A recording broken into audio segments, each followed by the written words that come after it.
So guys 2025 നമ്മുടെ ലലേട്ടൻ L brand മൊത്തത്തിൽ തൂക്കിയ ഒരു വർഷമാണ്. ഇപ്പൊ ഹൃദയപൂർവ്വമാണെങ്കിൽ തന്നെ അത്യാവശ്യം നന്നായിട്ട് തിയേറ്ററിൽ മൂവ് ചെയ്ത് പോകുന്നുണ്ട്. ഇതിനിടയിൽ ഒറ്റ അപരാധം മാത്രമേ തിയേറ്ററിലേക്ക് വന്നിട്ടുള്ളൂ. ഒരു 5 മിനിറ്റ് നീണ്ടു നിൽക്കുന്ന ഒരു കണ്ണാപ്പ എന്ന് പറയുന്ന ഒരു മൊണ്ണാപ്പയാണ് ആ പാട് അപരാധമായിട്ട് വന്നിട്ടുള്ളത്. അപ്പോൾ ലാലേട്ടന്റെ ഏറ്റവും പുതിയ മൂവി വൃഷഭ, സത്യം പറഞ്ഞാൽ ഈ ഒരു പടത്തെ പറ്റി സീറോ ഹൈപ്പാണ്.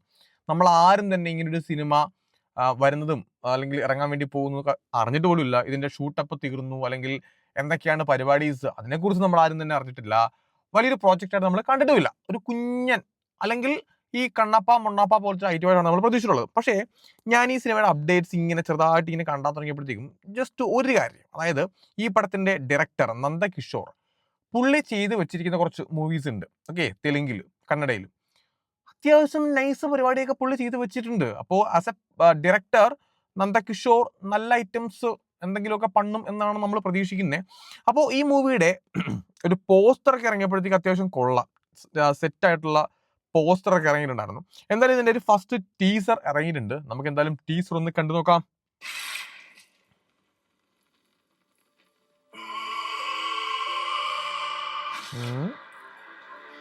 ഹിസ്റ്റോറിക്കൽ പരിപാടിയാണ്. ബാഹുബലിയാ? സാം സിയസ് ആണ് മ്യൂസിക്. സാമിനെ പണിയറിയാന്നുള്ളതാണ്. ഇത് ബാഹുബലി അല്ലേ? ഇത് ബാഹുബലിയുടെ ഈ ഒരു ബാഹുബലി ഇറങ്ങിയതിന് ശേഷം ആ സെറ്റപ്പ് കുറെ ഐറ്റം വരുന്നുണ്ട്. അത് ലാലേട്ടന്റെ കൈയാണ്. അത് ലാലേട്ടനല്ല, ഒരു കുട്ടി. കുട്ടി ജനിച്ച കുട്ടിയുടെ നെഞ്ചത്ത് എന്തോ ഒരു സാധനം കുത്തി വെക്കുന്നുണ്ട്. സെറ്റ് വർക്ക് കൊള്ളാട്ടാ, നൈസാണ്. മ്യൂസിക് സെറ്റായി പോകുന്നുണ്ട്. ഇത്ര വലിയ പടമായിരുന്നോ ഇത്?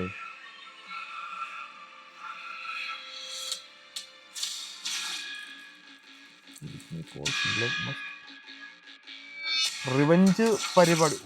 ലാലേട്ടൻ വന്നു. ഇവിടെ ലാലേട്ടന്റെ costume. Mohanlal as A king ആണ്, മോഹൻലാൽ രാജാവാണ്. നന്ദകിഷോർ, പീറ്റർ ഹെയ്ൻ ആണ് ഇതിന്റെ fight. Future and present. Okay,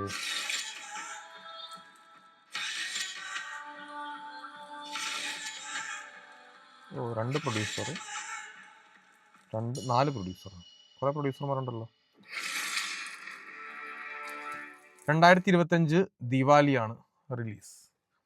teaser കണ്ടപ്പോഴത്തേക്കും ഞാനൊരു കാര്യം പറയാം. എനിക്കൊരു ഓക്കെ ടീസർ, ഒരു വാവ് ഫാക്ടർ ഒന്നും ഇല്ല. എനിക്ക് നെഗ് അടിച്ചതെന്നറിയോ? ലാലേട്ടൻ്റെ കോസ്റ്റ്യൂമാണ്. ലാലേട്ടൻ്റെ കോസ്റ്റ്യൂം എന്തോ എനിക്ക് അത്ര വർക്കായിട്ട് തോന്നിയിട്ടില്ല. പിന്നെ പീറ്റർ ഹെയ്ൻ ആണ് ഇതിൻ്റെ സ്റ്റണ്ട് ചെയ്യുന്നത്. പുലിമുരുകനൊക്കെ നല്ല രീതിയിൽ സെറ്റാക്കി വെച്ച ആളാണ്. റീസെൻ്റ്ലി പുള്ളി ചെയ്ത വർക്കൊക്കെ അത്യാവശ്യം ശോകം വർക്കാണ് പീറ്റർ ഹെയ്ൻ ചെയ്ത് വെച്ചേക്കുന്നതൊക്കെ. നമ്മുടെ ഇടിയൻ ചന്തു ഉൾപ്പെടെ ചെയ്ത ആളാണ്. അപ്പം നമുക്ക് പറയേണ്ട ആവശ്യമില്ലല്ലോ. പീറ്റർ ഹെയ്ൻ നന്നായിട്ട് പണിയാൽ കൊള്ളാം, അല്ലെങ്കിൽ പീറ്റർ ഹെയ്ൻ കയ്യിൽ നിന്ന് പോവും.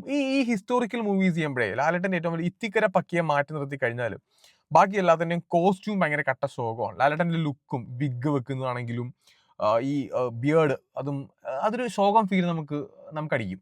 എന്തുകൊണ്ടാണ് വേറൊരു ലാലേട്ടനെ പോലെ ഇത്രയും ലാലേട്ടൻ എന്ന് പറയുന്ന ആളെ വന്നിങ്ങനെ സ്ക്രീനിൽ നിൽക്കുമ്പോഴത്തേക്കും നമ്മുടെ പൗരുഷം, മലയാളത്തിൻ്റെ പൗരുഷം എന്ന് പറയുന്ന ലാലേട്ടനാണ്. മീശ പിരിച്ച് നിർത്തി കഴിഞ്ഞാൽ വേറെ ലെവലാണ്.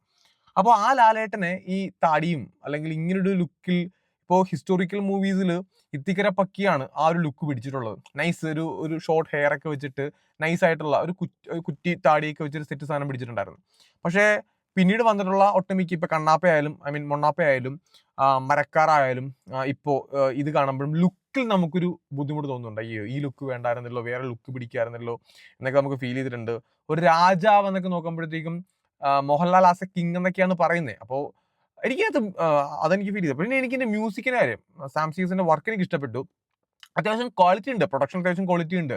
ഞാൻ തുടക്കത്തിൽ ബാഹുബലി എന്നൊക്കെ പറഞ്ഞ പോലെ ആ ഒരു സെറ്റും പരിപാടിയൊക്കെ കൊള്ളാം. പിന്നെ ഇനിയിപ്പം ലൈക്ക് കുറച്ച് സീൻ മാത്രമേ നമ്മൾ കണ്ടിട്ടുള്ളൂ. അപ്പോൾ ഈ ലോങ് ഷോട്ട് വെക്കുമ്പോൾ CGI പരിപാടി മാത്രമാണോ ഇതേപോലെ സെറ്റ് ആയിട്ടുള്ളത്, ബാക്കിയൊക്കെ ശോകമാണെന്നുള്ളത് കണ്ടറിയേണ്ടി വരും.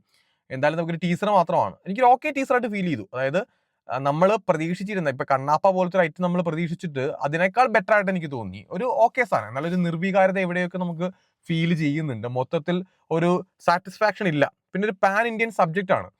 പാൻ ഇന്ത്യൻ എന്നല്ല, ഇത് നമുക്ക് ഇതിന്റെ ഒരു കഥ ത്രെഡ് ഫസ്റ്റ് ലൈൻ കേട്ടപ്പോഴത്തേക്ക് എനിക്ക് നൈസായിട്ട് തോന്നി. അതായത് ഇപ്പോൾ പഴയൊരു ജന്മത്തിൽ ശത്രുക്കളായിട്ട് ജീവിച്ചിരുന്ന രണ്ടാൾക്കാർ പുതിയ ജന്മത്തിൽ അച്ഛനും മകനുമായിട്ട് ജനിക്കുന്നു.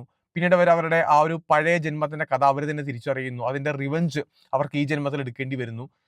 ഈ ത്രെഡ് നൈസാണ്. നമ്മൾ കേൾക്കുമ്പോൾ ഒരു യൂണിവേഴ്സൽ ത്രെഡാണ്. ലോകത്തുള്ള എല്ലാവർക്കും കണക്ട് ആക്കാൻ സാധിക്കുന്ന, എല്ലാവർക്കും മനസ്സിലാക്കാൻ സാധിക്കുന്ന ഒരു ത്രെഡാണ്. അത് എത്രമാത്രം ബെസ്റ്റ് ആയിട്ട് ഇവർ ചെയ്യും എന്നുള്ളതാണ് കണ്ടറിയേണ്ടത്. എനിക്ക് തോന്നുന്നു ലാലേട്ടൻ ഒഴികെ ബാക്കി ആക്ടേഴ്സ് എല്ലാം തന്നെ അത്ര KGF-ലെ നമ്മുടെ വില്ലനൊക്കെ ഇതിനകത്ത് ചെയ്യുന്നുണ്ട്. ഗരുഡനൊക്കെ ഉണ്ട് ഇതിനകത്ത്. വേറെ ആരൊക്കെ ഉണ്ടെന്ന് നമുക്കറിയില്ല. എനിവേ ടീസർ ഒരു ഓക്കെ ഫീല്. ഫൈറ്റ് എനിക്ക് അത്ര ഫൈറ്റ് ഇത്രേ കാണിച്ചുള്ളൂ. എനിക്കത് അറിയില്ല എത്രമാത്രം വർക്കാവും. സാം സീസന്റെ മ്യൂസിക് എനിക്ക് അത് വർക്കായിട്ട് തോന്നി. മ്യൂസിക് എനിക്ക് വർക്കായിട്ട് തോന്നി. ബാക്കി പറയാം, ലാലേട്ടന്റെ പ്രസന്റ് കാലത്തിൽ ബെഡിൽ കിടക്കുന്ന ഒറ്റ സീനേ ഉള്ളൂ. അതിലും ബിയേഡും കാര്യങ്ങളൊക്കെ വെച്ചിട്ടുള്ള ഒരു പരിപാടിയാണ്. അപ്പോൾ ഇതെങ്ങനെ വരും നമുക്ക് എന്തായാലും ദീപാവലി വരെ കാത്തിരിക്കാം. ചിലപ്പോൾ പറയാൻ പറ്റില്ല കേട്ടോ. അതായത് ചിലപ്പോൾ ഈ സാധനം കയറി കൊളുത്തി പോവും. ഈ ഞാൻ പറഞ്ഞല്ലോ ഇതിന്റെ വൺ ലൈൻ എനിക്ക് ഭയങ്കര വർക്കായ ഒരു സാധനമാണ്. അത് കയറി കൊളുത്തി കഴിഞ്ഞാൽ പടം നൈസാവും. പിന്നെ ലാലേട്ടൻ മൂവി ആയതുകൊണ്ട് നമുക്കൊരു പ്രതീക്ഷയുണ്ട്. ഇപ്പോൾ പുള്ളി റീസെന്റ് ചെയ്ത് വെച്ചേക്കുന്ന പടം എല്ലാം തന്നെ അത്യാവശ്യം സെറ്റ് ആയതുകൊണ്ട് നമുക്ക് എന്തായാലും നോക്കാം. എനിവേ എനിക്കൊരു ജസ്റ്റ് ഒരു ഓക്കെ ടീസറായിട്ടേ ഫീൽ ചെയ്തിട്ടുള്ളൂ. നിങ്ങളുടെ അഭിപ്രായങ്ങൾ കൂടെ കമന്റ് ബോക്സിൽ കമന്റ് ചെയ്യൂ. ബൈ.